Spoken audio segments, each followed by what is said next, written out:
ओम शांति। आज बाबा के 3 तारीख के महावाक्य है। अव्यक्त बाप दादा की रिवाइज डेट है 6 जनवरी 86। बाबा ने आज महत्व बताया है संगम युग का। संगम युग कौन सा युग है? संगम युग जमा करने का युग है। कौन कौन सी बातों को हमें जमा करना है, ये आज बाबा ने कहा है चेक करो, क्या मैंने ये जमा किया है। बाबा ने हमें कौन कौन से चीज़ें, कौन कौन सी बातें जो संगम युग पे दी है, जो मुझे जमा करनी है। सारे कल्प का आधार ये संगम युग है। संगम युग वरदानी युग है। बाबा से वरदानों को पाना ये युग संगम युग है। तो बाबा ने आज खास कहा है कि आपने क्या क्या जमा किया है, कितने गुण जमा किए हैं, कितनी शक्तियाँ जमा की है, कितने श्रेष्ठ कर्मों का खाता संगम युग में आपका जमा है।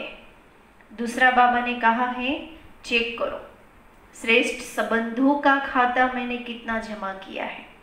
ये अलौकिक परिवार है, यहाँ हमारे अलौकिक संबंध है, हमने कितना इन संबंधों को, श्रेष्ठ संबंधों को जमा किया है। बाबा ने कहा ये चेक करो। ये बहुत छोटा सा युग है। संगम युग के लिए क्या कहते हैं, ये लीप युग है, बहुत छोटा सा युग है, कल्याणकारी युग है, पुरुषोत्तम युग है, वरदानी युग है, जमा करने का युग है। ये संगम युग आत्मा और परमात्मा के मिलन का युग है। ये संगम युग बहुत ही महान महत्वपूर्ण युग है, जहाँ आत्मा का कल्याण होता है, आगे जाने का युग है, चढ़ती कला का युग है ये। बाकी सारे युग हमें नीचे ले आते हैं, लेकिन संगम युग है चढ़ती कला का युग।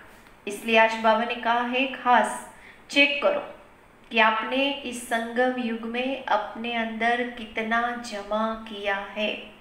बाबा वही देख रहा है कितना जमा किया। मैंने ज्ञान लिया, ज्ञान सुना, लेकिन कितना, योग किया लेकिन कितना। बाबा कहते हैं सारे शक्तियों के, गुणों के, ज्ञान के जो भी खजाने मैंने तुम्हें दिए हैं, ये कितने जमा किए, ये आज खास चेक करो। बाबा की पूरी मुरली संगम युग के जमा के खाते के ऊपर आज चली हुई है।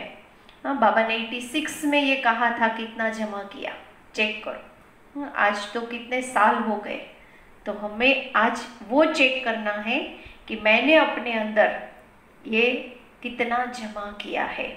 बाबा ने आज कहा है आज संगम युग जमा करने का युग।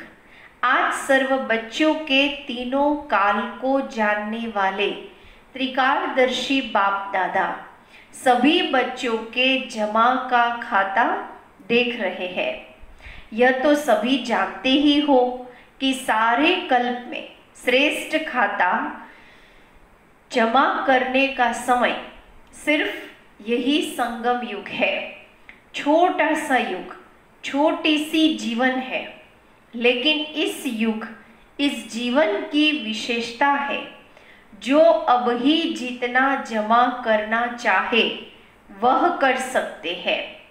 इस समय के श्रेष्ठ खाते के प्रमाण पूज्य पद भी पाते हो और फिर पूज्य सो पुजारी भी बनते हो। इस समय के श्रेष्ठ कर्मों का, श्रेष्ठ नॉलेज का, श्रेष्ठ संबंध का, श्रेष्ठ शक्तियों का, श्रेष्ठ गुणों का सब श्रेष्ठ खाते अभी जमा करते हो। द्वापर से भक्ति का खाता अल्पकाल का अभी अभी किया, अभी अभी फल पाया और खत्म हुआ।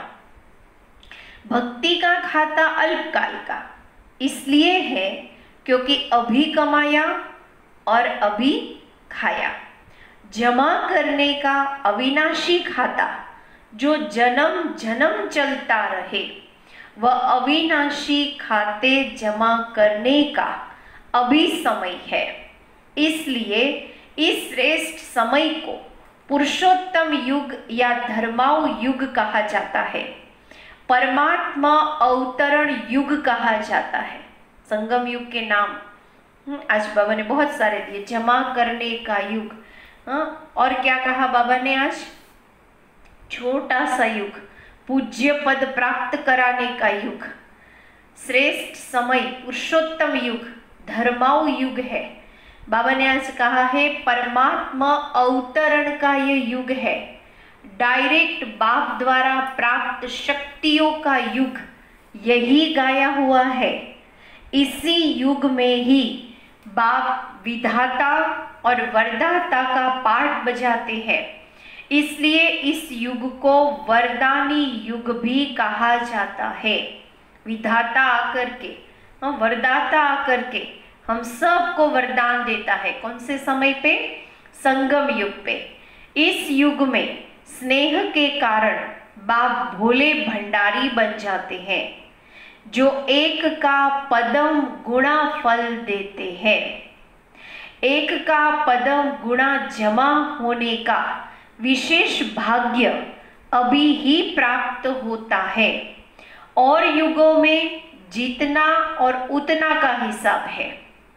अंतर हुआ ना, वहां जितना कमाया उतना पाया, उतना खाया, और यहाँ एक किया और पदम गुना पाया। ये संगम युग की विशेषता है। तो ये अंतर हुआ ना। क्यों अंतर है? बाबा ने आज अंतर का कारण भी बताया है, क्योंकि अभी डायरेक्ट बाप वर्षे और वरदान दोनों रूप में प्राप्ति कराने के निमित्त है। भक्ति में भावना का फल है, अभी वर्षे और वरदान का फल है। भक्ति में भावना का फल है और अभी वर्षे और वरदान का फल है। इसलिए इस समय के महत्व को जान, प्राप्तियों को जान, जमा के हिसाब को जान, त्रिकालदर्शी बन हर कदम उठाते रहते हो। पूछ रहे बाबा, पहले महत्व बताया संगम युग का, अभी बाबा कहते हैं क्या इस समय को समझ करके, इनकी प्राप्तियों को समझ करके, जमा के हिसाब के महत्व को जान करके आप हर कदम उठाते हो। इस समय का एक सेकंड कितने साधारण समय से बड़ा है वह जानते हो? सेकंड में कितना जमा कर सकते हो और सेकंड में कितना गंवाते हो? जितना जमा करते उतना फिर गंवाते भी हैं। जैसे कलयुग के अंदर भी कई एग्जाम ऐसी होती है कि एक क्वेश्चन आपका सही है तो मार्क 1 मिल गया, लेकिन अगर एक गलत है तो वो जमा का भी माइनस हो जाता है। तो आज बाबा कह रहे हैं जैसे 1 सेकंड का पदम गुणा जमा है, वैसे 1 सेकंड का अगर गंवाया तो माइनस भी उतना ही है। ये अच्छी तरह से हिसाब जानते हो? पूछ रहे बाबा। वह साधारण रीति से कुछ कमाया कुछ गंवाया, ऐसा अमूल्य समय समाप्त तो नहीं कर रहे हो। ब्रह्मा कुमार ब्रह्मा कुमारी तो बने, लेकिन अविनाशी वर्ष से और विशेष वरदानों के अधिकारी बने, क्योंकि इस समय के अधिकारी जन्म जन्म के अधिकारी बनते हैं। बाबा ने कहा है इस समय के किसी न किसी स्वभाव व संस्कार व किसी संबंध के अधीन रहने वाली आत्मा। बहुत गहरी बात है बाबा की आज। संगम युग का आधार पूरा कल्प है। वो बाबा ने स्पष्ट किया इस बाबा के वाक्य ने, इस समय के किसी न किसी स्वभाव व संस्कार व किसी संबंध के अधीन रहने वाली आत्मा जन्म जन्म अधिकारी बनने के बजाय प्रजा पद के अधिकारी बनते हैं। अभी अधीन तो भविष्य में भी अधीन। भविष्य में प्रजा बन के अधीन बनना पड़ेगा, राज्य अधिकारी नहीं, प्रजा पद अधिकारी बनते हैं। बनने आए हैं राजयोगी, राज्य अधिकारी, लेकिन अधीनता के संस्कार के कारण विधाता के बच्चे होते हुए भी राज्य अधिकारी नहीं बन सकते। इसलिए सदा यह चेक करो स्व अधिकारी कहाँ तक बने हैं। जो स्व अधिकार नहीं पा सकते वो विश्व का राज्य कैसे प्राप्त करेंगे। पहले तो किसके ऊपर राज्य पाना है, बाबा ने आज कहा है स्व के ऊपर। स्वराज्य अधिकारी बनो, फिर विश्व के राज्य अधिकारी बन सकेंगे। विश्व के राज्य अधिकारी बनने का चैतन्य मॉडल अभी स्वराज्य अधिकारी बनने से तैयार करते हो। कोई भी चीज का पहले मॉडल तैयार करते हो ना, तो पहले इस मॉडल को देखो। कौन सा मॉडल बनना है? स्वराज्य अधिकारी। ये चेक करो क्या मेरे ऊपर मेरा राज्य है, तो समझ लो कि भविष्य में मैं उच्च पद अधिकारी बन सकती हूँ, राज्य अधिकारी बन सकती हूँ।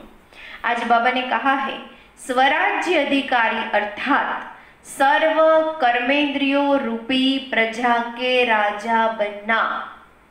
प्रजा का राज्य है या राजा का राज्य है? मेरे ऊपर किसका राज्य है? मैं आत्मा राजा का राज्य है या मेरी कर्मेंद्रियों का राज्य है? बाबा कहते आज ये चेक करो, यह तो जान सकते हो ना। प्रजा का राज्य है तो राजा नहीं कहलाएंगे। प्रजा के राज्य में राजवंश समाप्त हो जाता है। प्रजा के राज्य में राजवंश समाप्त हो जाता है। अभी देखो प्रजा का राज्य है या राजा यही नहीं। बाबा कहते जैसे ही प्रजा का राज्य आएगा तो राजा ही खत्म हो जाएगी। कोई भी एक कर्मेंद्रिय धोखा देती है तो स्वराज्य अधिकारी नहीं कहेंगे। ऐसे भी कभी नहीं सोचना कि एक दो कमजोरी तो होती ही है। आज बाबा ने बहुत बड़ी बात कही है कि अगर एक कमजोरी भी होगी तो लास्ट में क्या करेगी वो एक कमजोरी? वही धोखा दे देगी। संपूर्ण तो लास्ट में बनना है, लेकिन बहुत काल की एक कमजोरी भी समय पर धोखा दे देती है। बहुत काल के अधीन बनने के संस्कार अधिकारी बनने नहीं देंगे। बार बार अगर मैं कर्मेंद्रिय के अधीन हो जाती हूँ, उसके ऊपर राज्य नहीं कर पाती हूँ, तो भविष्य में अंत समय में वही कर्मेंद्रिय मुझे धोखा देगी, हार खिला देगी, राज्य अधिकारी नहीं बनने देगी। तो बाबा ने आज कहा है बहुत काल के अधीन बनने के संस्कार अधिकारी बनने नहीं देंगे। इसलिए अधिकारी अर्थात स्व अधिकारी अंत में संपूर्ण हो जाएंगे। इस धोखे में नहीं रह जाना। बाबा कहते हैं बहुत काल का स्व अधिकार का संस्कार बहुत काल के विश्व अधिकारी बनाएगा। थोड़े समय के स्वराज्य अधिकारी थोड़े समय के लिए ही विश्व राज्य अधिकारी बनेंगे। जो अभी बाप की समानता की आज्ञा प्रमाण बाप के दिल तख्त नशीन बनते हैं, वो ही राज्य तख्त नशीन बनते हैं।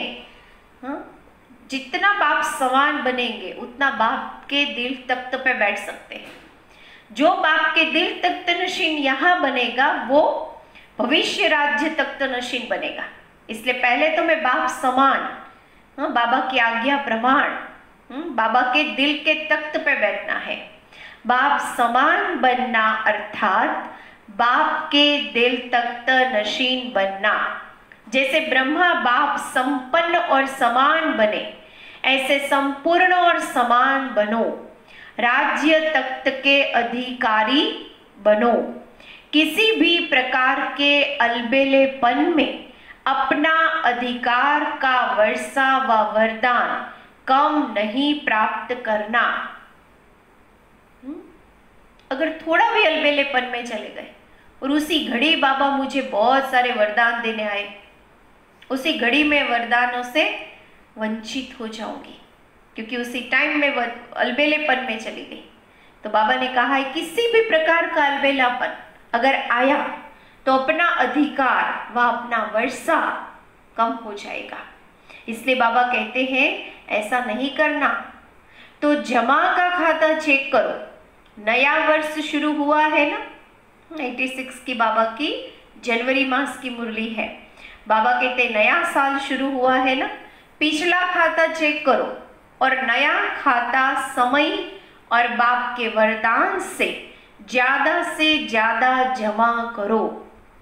नया खाता समय और बाप के वरदान से ज्यादा जमा करो। सिर्फ कमाया और खाया ऐसा खाता नहीं बनाओ। अमृत वेले योग लगाया तो जमा किया, सुबह सुबह जमा कर लिया और दिन भर बाबा कहते हैं क्लास में स्टडी किया, जमा किया, अमृत वेला किया, जमा किया, मुरली क्लास किया, पढ़ाई पढ़ी, जमा किया। और फिर क्या करते हैं, फिर सारे दिन में परिस्थितियों के वश व माया के वार के वश व अपने संस्कारों के वश जो जमा किया वह युद्ध करते विजयी बनने में खर्च किया। तो रिजल्ट क्या निकली, बैलेंस क्या हुआ, कुछ भी नहीं, जमा थोड़ी हुआ। सुबह सुबह जमा किया, दिन भर में परिस्थितियों में बाबा कहते हैं आज संस्कारों के वश आ गए, माया के वश हो गए और सारा जमा किया हुआ उस युद्ध के अंदर खर्च कर दिया। तो रिजल्ट तो कुछ नहीं, कमाया और खाया, जमा क्या हुआ। इसलिए जमा का खाता सदा चेक करो और बढ़ाते चलो। कोई भी व्यक्ति आगे कब बढ़ सकता है, जब वो बार बार अपने बैलेंस को चेक करता रहता है, नहीं तो वो समय पे जरूर धोखा खाएगा। अगर बैलेंस नहीं है तो समय उसे कभी भी धोखा दे सकता है। बाबा भी कहते हैं जमा करो, जमा नहीं करोगे तो क्या मिलेगा अंत में। बाबा ने आज कहा है ऐसे ही चार्ट में सिर्फ राइट नहीं करो, चार्ट भरते हैं ना, अभी बाबा साकार मुरली में भी कितने समय से कह रहे पोता मेल रखो, चार्ट रखो, तो चार्ट रखे होंगे हम सब ने। तो बाबा फिर वो कह रहे हैं कि सिर्फ राइट का निशान नहीं लगा दो। क्लास किया, हाँ, क्या करते हैं हम, चार्ट भरते हैं तो क्या करते हैं, क्लास किया, हाँ, योग किया, हर चीज में क्या करते हैं, राइट, हाँ। लेकिन बाबा कहते कैसा चार्ट भरना है, जैसे शक्तिशाली योग समय के प्रमाण होना चाहिए वैसे रहा, ये चेक करना है। चेकिंग किस चीज की होनी चाहिए, जितने टाइम में बाबा की याद में बैठी उतने टाइम में मुझे कैसी अनुभूति रही, शक्तिशाली अनुभव हुआ, समय अच्छा पास किया, बहुत आनंद आया, वर्तमान तो बन गया, लेकिन वर्तमान के साथ जमा भी किया, इतना शक्तिशाली अनुभव किया। शक्तिशाली किसे कहेंगे, आज के बाबा के महावाक्य के आधार से। अभी तो मुझे बहुत अच्छा लगा, बाबा की याद में बैठी थी, मुझे बहुत अच्छी फीलिंग आ रही थी, अच्छा समय पास हो गया, मुझे पता भी नहीं चला। लेकिन बाद में जब हम कर्म में आते हैं तब पता चलता है कि मेरे योग से मैंने अपना खाता कितना जमा किया है, शक्तिशाली अनुभव किया। वो कब पता चलता है मेरे में कितनी ताकत है, जब हम कर्म में आते हैं। चल रहे हैं, सिर्फ यह चेक नहीं करो, किसी से भी पूछो कैसे चल रहे हो तो कह देते बहुत अच्छे चल रहे हैं, लेकिन किस स्पीड में चल रहे हैं यह चेक करो। चींटी की चाल भी चल ही रहे हैं, वह रॉकेट की चाल चल ही रहे हैं, चाल तो दोनों चल रहे हैं ना, चींटी भी चल ही रही है, रॉकेट भी चल ही रहा है, लेकिन दोनों की गति में, स्पीड में कितना अंतर है। तो आज बाबा वो गति को चेक करने के लिए कह, कर तो रहे, योग किया, पढ़ाई पढ़ी, हाँ, कैसे पढ़ी, कितनी धारण की, कितनी शक्ति जमा हुई, वो चेक करना है। इस वर्ष सभी बातों में शक्तिशाली बनने की स्पीड को और परसेंटेज को चेक करो। कितनी परसेंटेज में जमा कर रहे हो। 5 रुपया भी कहेंगे जमा हुआ, 500 रुपया भी यही कहेंगे जमा हुआ, मेरा 5 हो रहा है या 500, ये मुझे चेक करना है। मैं कितनी जमा कर सकती हूँ, कितना बैलेंस कर सकती हूँ। बाबा कहते जमा तो किया, लेकिन कितना किया, समझा क्या करना है। संगम युग में क्या करना है, वर्तमान समय क्या करना है, कितना जमा किया वो चेक करना है। गोल्डन जुबली की ओर जा रहे हो, ये सारा वर्ष गोल्डन जुबली का है ना। 36 में बाबा आए थे ना, तो 86 में क्या किया था, गोल्डन जुबली वर्ष मना रहे थे। तो चेक करो हर बात में गोल्डन एजेड अर्थात सतो प्रधान स्टेज है। वो भी बाबा ने आज कहा है रियल गोल्ड। ऐसा नहीं कि चांदी के ऊपर सोने का पानी चढ़ा देते हैं ना, गोल्ड का पानी चढ़ा देते तो दिखता तो वो गोल्ड है, लेकिन अंदर जाए तो चांदी है। तो आज बाबा ने वो भी कहा है चेक करो। ऐसे करो, क्या चेक करो, हर बात में गोल्डन एज अर्थात सतो प्रधान स्टेज है, वह सतो अर्थात सिल्वर एजेड स्टेज है। पुरुषार्थ भी सतो प्रधान गोल्डन एज हो, ये मंथन वाली बात है। सतो प्रधान पुरुषार्थ, गोल्डन एज पुरुषार्थ किसे कहेंगे, तो एक ही नाम आएगा, मम्मा और बाबा। वो सतो प्रधान पुरुषार्थ, सतो प्रधान माना सदा, और सदा के साथ साथ एक्यूरेट और पंक्चुअल दोनों चीज आएगी इसमें। एक्यूरेट, पंक्चुअल और कंटिन्यू दोनों चीज आए, सारी चीज आएगी, तब कहेंगे सतो प्रधान। एक दिन तो बहुत अच्छा किया, 4 दिन बहुत अच्छा किया, एक हफ्ता बहुत अच्छा किया, फिर एक हफ्ता हमने छोड़ दिया, वो सतो प्रधान गोल्डन एज वाला पुरुषार्थ नहीं। सदा हो, कंटिन्यू हो। बाबा कहते सेवा भी कैसी हो, चारों सब्जेक्ट को चेक करना है। सेवा भी गोल्डन एजेड हो, जरा भी पुराने संस्कार का अलाय न हो। ऐसे नहीं जैसे आजकल चांदी के ऊपर भी सोने का पानी चढ़ा देते हैं। बाहर से तो सोना लगता है, लेकिन अंदर क्या होता है, मिक्स कहेंगे ना। तो सेवा में भी अभिमान और अपमान का अलाय मिक्स ना हो, इसको कहा जाता है गोल्डन एजेड सेवा।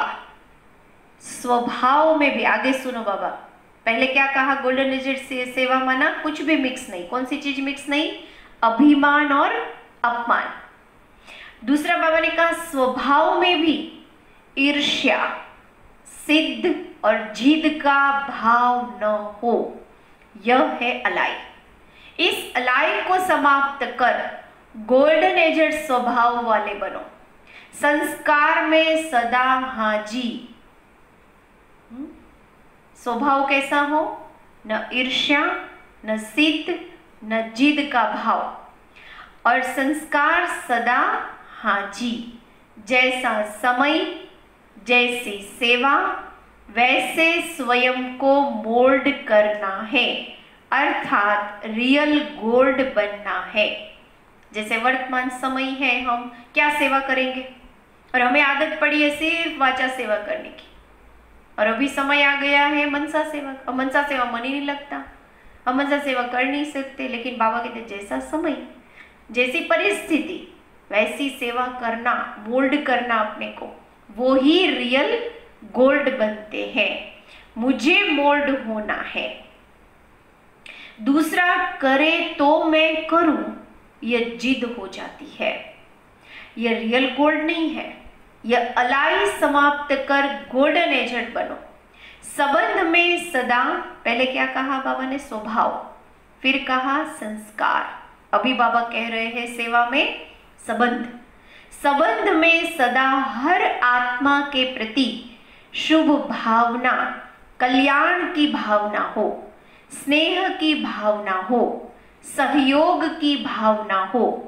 कैसे भी भाव स्वभाव वाला हो, लेकिन आपका सदा श्रेष्ठ भाव हो। ये बहुत बड़ी बात है। हर आत्मा के प्रति मेरी हमेशा के लिए, अच्छे के लिए तो अच्छी भावनाएं रहती है, वो तो नेचुरल है, हर एक रख सकता है।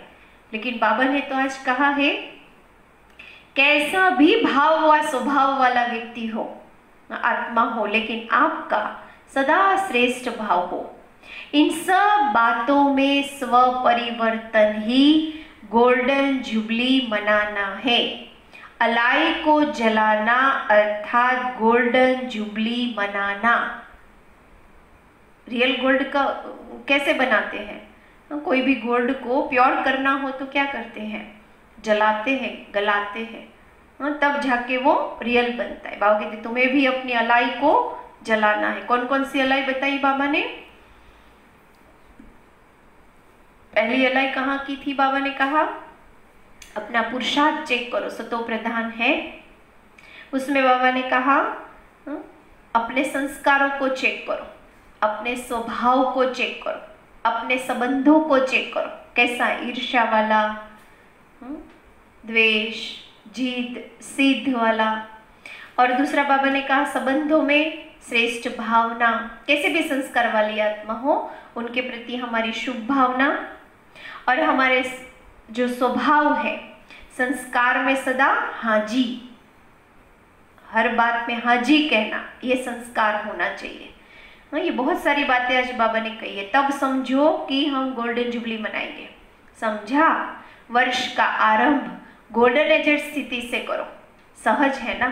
सुनने के समय तो सब समझते हैं कि करना ही है, लेकिन जब समस्या सामने आती है तब सोचते हैं ये तो बहुत मुश्किल बात है, बड़ी मुश्किल बात है।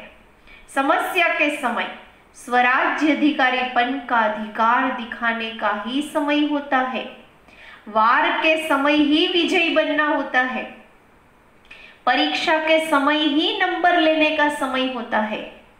तो समस्या स्वरूप नहीं बनो, लेकिन समाधान स्वरूप बनो। समझा? इस वर्ष क्या करना है? तब गोल्डन जुबली की समाप्ति संपन्न बनने की गोल्डन जुबली कही जाएगी। और क्या नवीनता करेंगे? बाप दादा के पास सभी बच्चों के संकल्प तो पहुंचते ही है। प्रोग्राम में भी नवीनता क्या करेंगे? गोल्डन थॉट्स सुनाने की टॉपिक रखी है ना, सुनहरे विचार, सुनहरे संकल्प जो सोना बना दे और सोने का युग लाए, यह टॉपिक रखी है ना। अच्छा, आज वतन में इस विषय पर रू रिहान हुई, वो फिर सुनाएंगे। अच्छा, सर्व वर्ष से आज बाबा ने क्या याद प्यार दिया है?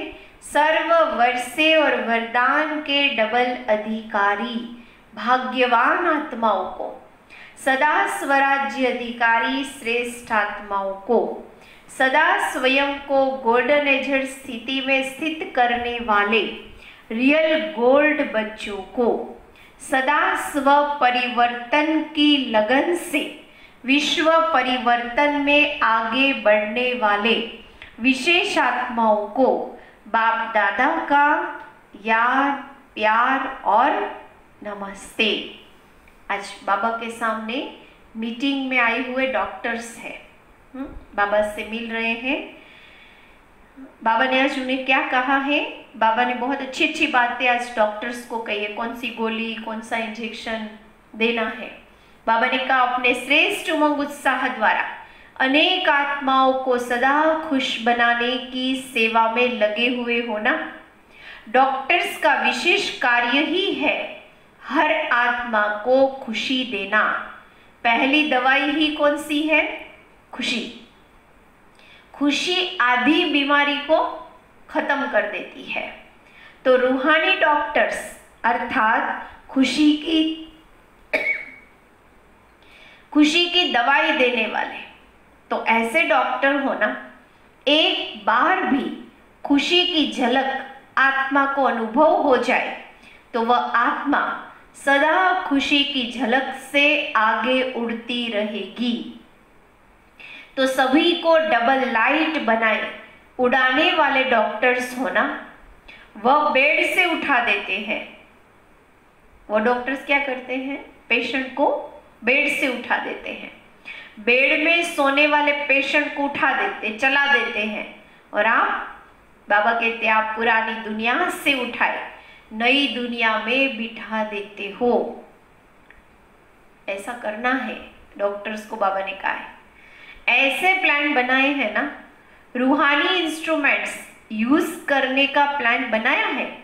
इंजेक्शन क्या है, गोलियां क्या है, ब्लड देना क्या है, ये सब रूहानी साधन बनाए हैं किसी को ब्लड देने की आवश्यकता है तो रूहानी ब्लड कौन सा देना है? हार्ट पेशेंट को कौन सी दवाई देनी है? जिस्मानी तो पता होती है, लेकिन बाबा ने आज कौन सी दवाई के लिए कहा है?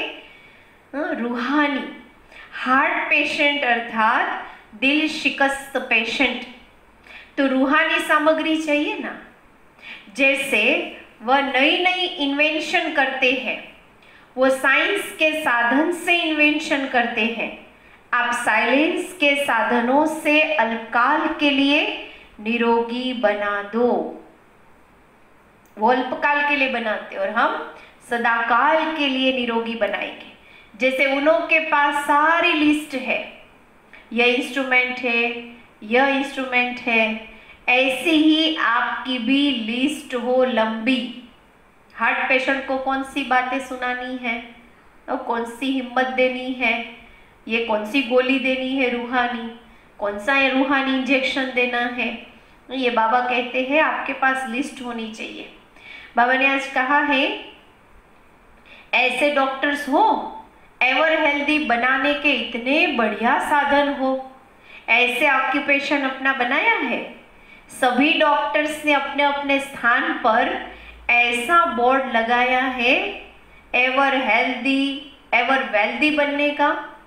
जैसे अपने वह ऑक्यूपेशन लिखते हो, ऐसे ही यह लिखते हो जिसे देखकर समझे कि यह क्या है, अंदर जाके देखे। आकर्षण करने वाला बोर्ड हो, लिखत ऐसी हो जो परिचय लेने के बिना कोई रह न सके।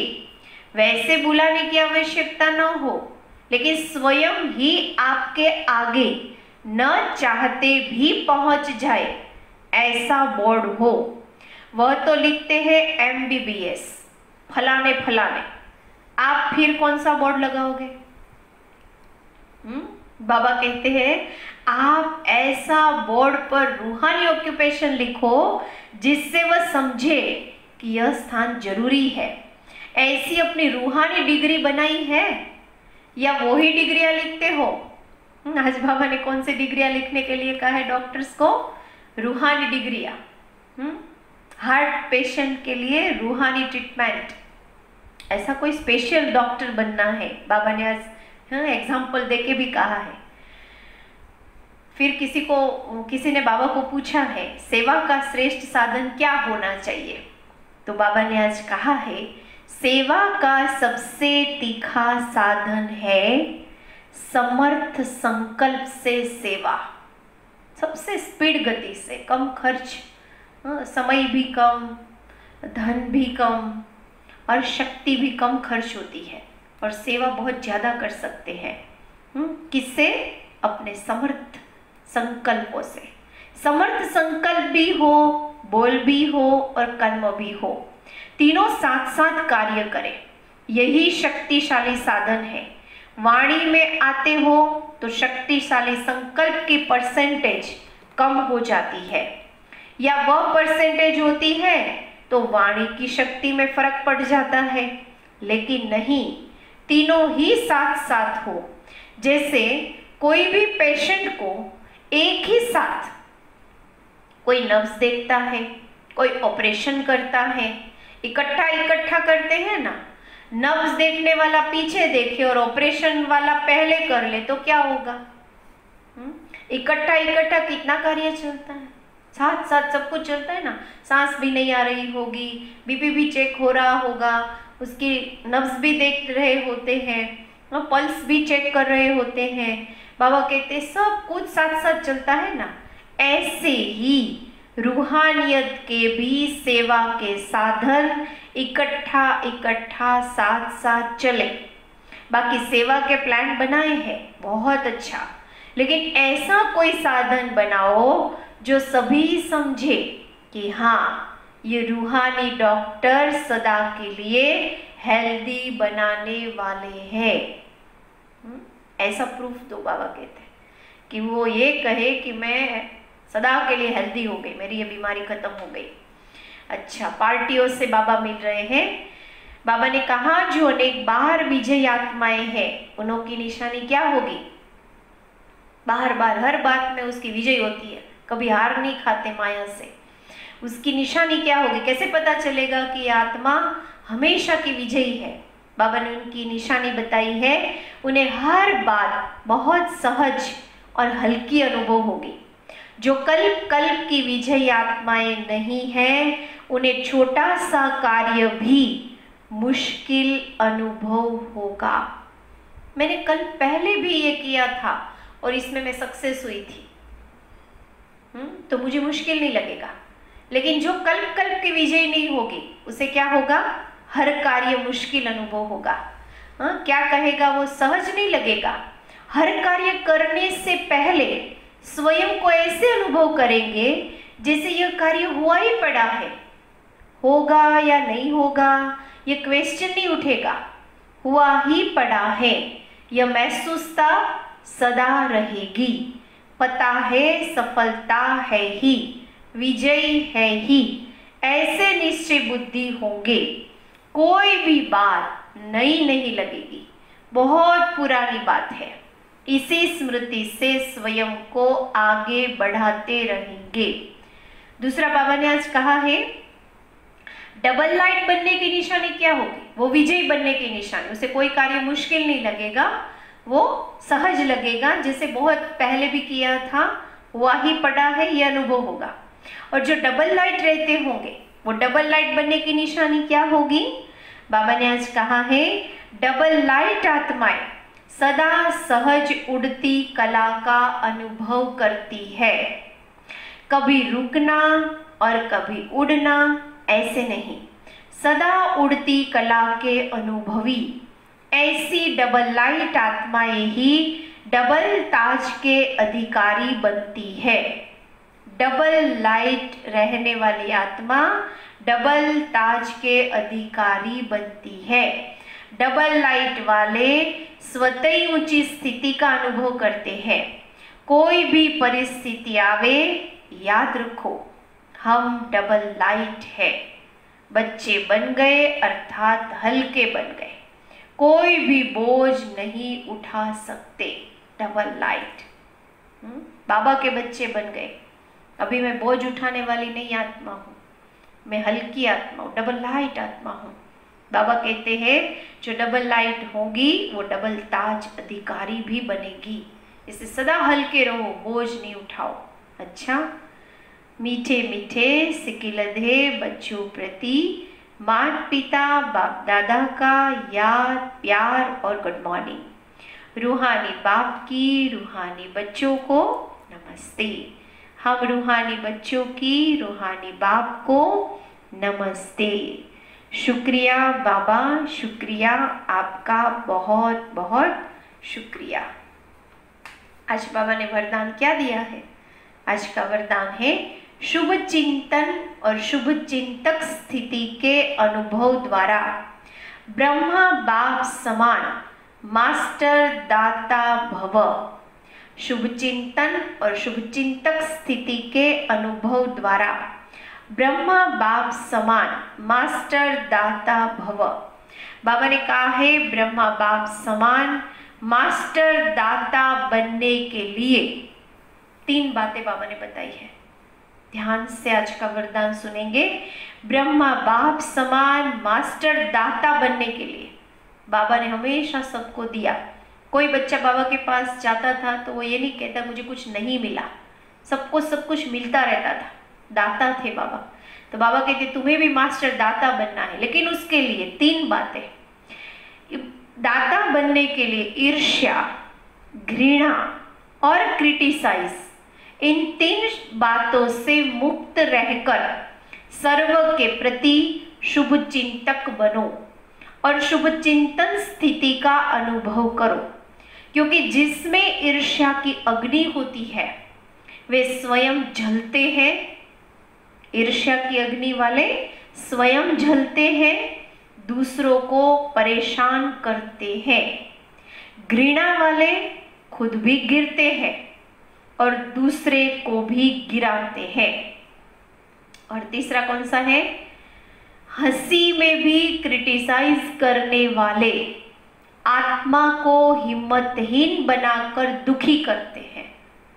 पहले क्या करते हैं, जलते हैं और जलाते हैं, दूसरे गिरते हैं और गिराते हैं, और तीसरा बाबा ने कहा हंसी मजाक में क्रिटिसाइज करने वाले दूसरी आत्माओं को हिम्मतहीन बनाकर दुखी करते हैं।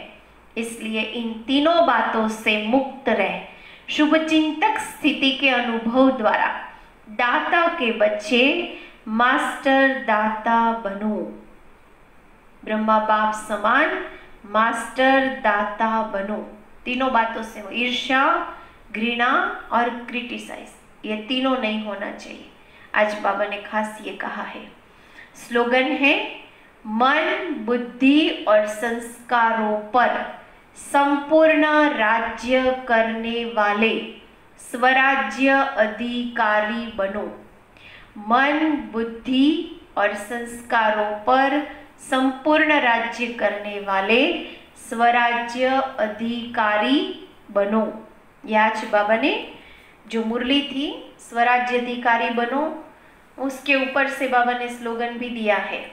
और अभी आज हम सब संकल्प करेंगे वरदान के आधार से कि मुझे किसी की ईर्ष्या, घृणा व क्रिटिसाइज नहीं करना है।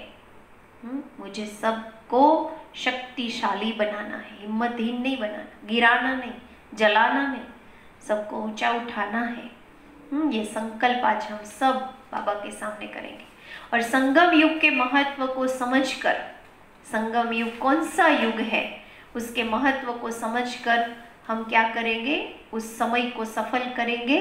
अपने हर खाते को चेक करेंगे, मैंने कितना जमा किया है, ज्ञान का, शक्तियों का, गुणों का, संस्कारों का, सब संबंधों का, कितना खजाना बाबा ने जो संगम युग में दिया है, जो एक का पदम गुणा है, मैंने कितना जमा किया है, वो भी बाबा को बताना है। किया हाँ या ना नहीं, आज बाबा ने कहा कैसा किया, शक्तिशाली किया, ये चेक करना है। ठीक है, तो समय संगम युग है जमा करने का युग, उसे समझेंगे। अभी 2 मिनट हम सब प्यार से बाबा को याद करेंगे और बाबा के सामने अपने संकल्प रखेंगे और बाबा से वरदान लेंगे, मास्टर दाता का, ब्रह्मा बाप समान बनने का। बाबा से हम वरदान लेंगे। ओम शांति।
समाचार पूछे सजग संतरी से,